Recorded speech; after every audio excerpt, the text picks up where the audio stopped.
A day in my life as a tourism student na palaging makulit.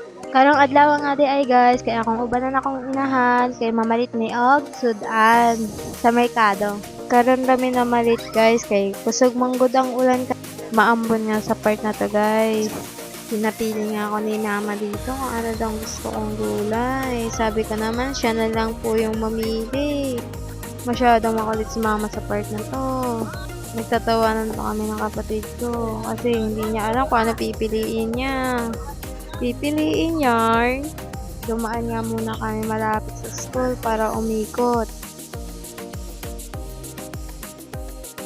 Nagalit pa nga si mama din kasi ang tagal daw namin. Binigay na nga niya sa kapatid ko ang mga pinamili niya. Magtatanong nga rin niya guys kung bakit marunong ako mag-Bisaya. Laking probinsya nga po pala ako. Pero ngayon guys, nandito nga pala kami sa Maynila.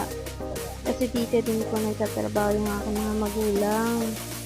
Ito nga po ang una kong pag-voice. Kaya masyadong hindi pa ako marunong. Pauwi na kami sa part na to kasi masyadong maambon na. Kaya nagmamadali na yung kapatid ko magpatakbo kasi baka maulan na naman kami.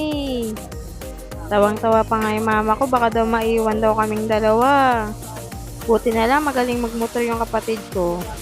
At nakauwi na nga kami dyan guys. Ito naman si mama, bumababay na, nagmamadali kasi maambon na, lumalakas na din po kasi yung ambon. Hanggang dito na lang guys, maraming salamat.